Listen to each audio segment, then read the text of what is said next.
you have all these little kind of little equations to like figure out along your way. But then once the light bulbs turn on, it's like that room is lit forever because you're like, dude, no Yeah. wonder. Like my feet have to go together, and then right foot and then left foot goes. So it's basically like a weird bastardized like Swiss Army triplet, which would be like flam right left repeated. So flam right left.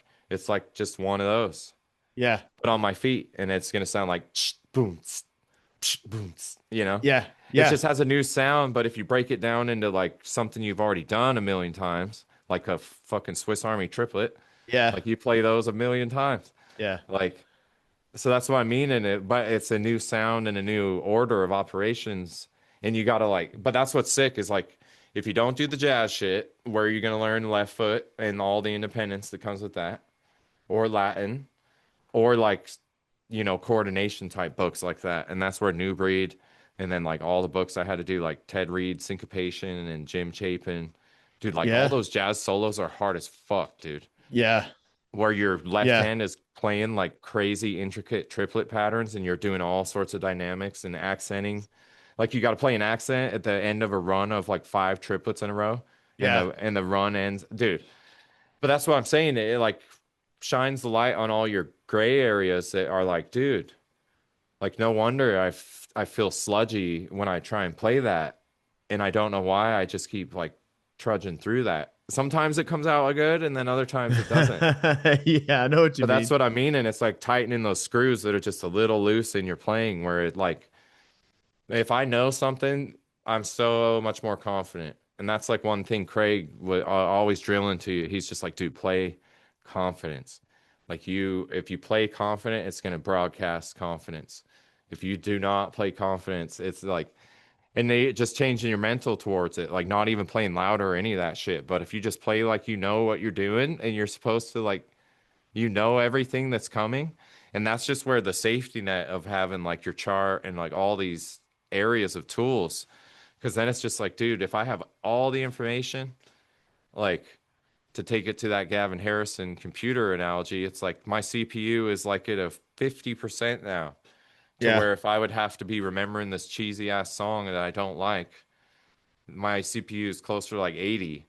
Yeah. And now I can't listen or like watch, like a Yeah. lot of those corporate bands would be like me and maybe one or two other people would be like core members sometimes.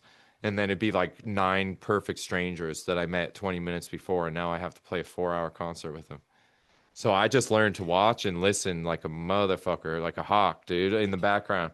Like one piano player I played with, I could tell like I made him uncomfortable because how much I just like watched him. But it was like like a trio. It was me, him, and a saxophone player, and him and I played like all the time. So I was like, bro, I'm watching your hands, dude. Like I'm watching you. Like this is a free improvised jazz gig, bro. So I'm gonna watch and listen to you. Like Yeah. where else do you expect me to be looking at? Like I gotta Yeah. watch it, like because like that isn't my normal language. So like of course, like not that I can't do jazz gigs, I've done plenty and I love them, but because it makes me play different, it makes me approach it way different. I choose different drums, I choose different cymbals. Yeah. I not that I choose different sticks or anything. I still always play 5 Bs. I don't care. But it just makes you feel, you know what I mean? It Yeah. just makes you feel it's just cool to be able to be a chameleon because that's what I always set out to be as a drummer anyway. I love all kinds of music and it's like all my favorite drummers can play literally everything. Like Yeah. all my Mount Rushmore drummers aren't pigeonholed into one style or genre. They're all the best at everything they Everything they can do. play. Yeah. Yeah. Yeah, Yeah. they're like all the best. They're just the best. And Yeah. that's part of drumming and the like our whole conversation. There's no lid. Like Steve Smith already made hella money off Journey, and then he went to India and learned how to play all the Indian rhythms. And he was already a gangster ass jazzer. Like, dude, Steve Smith is so good. His Yeah. I love technique Steve is, Smith.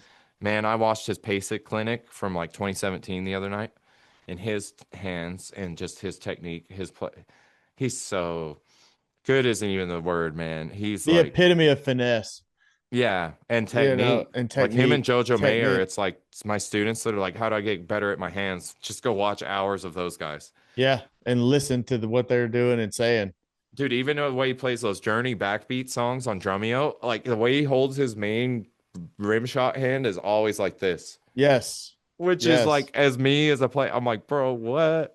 Yeah, yeah. I'm not playing limp wristed I'm like not that. playing like that. But then you watch him rip and like the way he gets like man, just so good. And Yeah, that's why it's like a dynamic touch instrument like drums. They're so but finesse, that's how. touch. There's so many areas to playing that makes you great that Yeah, like the common listener, like we were talking, have no idea. Like not that they should, but it's like that's when people that do get it, I'm always just like, thanks for noticing. yes. Thank you for noticing what I'm actually doing back there. Yeah, Because like I yeah, am keeping the beat, but like for my drummers out there, I try and provide a bunch of ear candy. And there's even to like so. surprise myself and like my bandmates, like if it's a gig where we aren't, it's whatever. And I'm like, all right, dude, like I'm gonna throw in some crazy shit. Let it rip. Send it. Yeah, and there's been like bands I played with that was like verbatim shit where if I played like one off the wall fill, I would just like derail the whole thing. And so those gigs were dope because I just had to play like verbatim in pocket and like Yeah, what the record. And there's a cool like humility in that, dude. And that's one of the best things I took from the performance classes at AIM was the way that Craig described how he wanted you to think and perform the songs to him in that class was like he wanted you to visualize him as like the record producer in the studio and you were going to play the track as close to how it was recorded. And like note yeah. for note, dude, I would come off stage for like Frankenstein in level 3 when I learned that bitch note for note. And like I thought I nailed it. And he's like, well, man, bud, you missed this crash coming out of this solo. So I got to give you like a 98 or whatever it was. Like, he still had a critique even when I thought I smashed it, and which was Yeah, sick.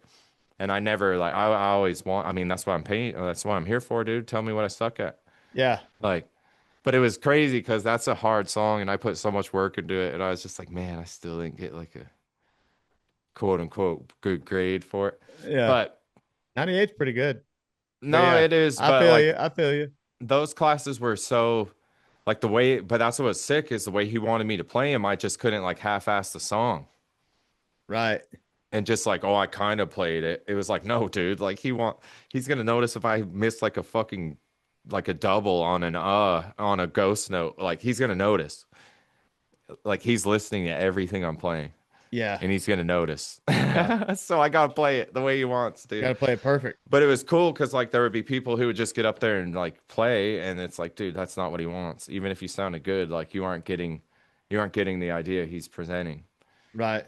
because whether you just don't have the discipline or see what he was trying to get out of it. Whether Yeah. you're teach their own. Everybody plays different. That's what's dope. We're all unique Yeah. and sound like ourselves, no matter how much we try and sound like our heroes. Yeah. Well, and that's we've touched on that in so many ways, even just in this conversation, but in previous conversations, it comes down to anatomy and Yeah, a lot of different things. lots of factors.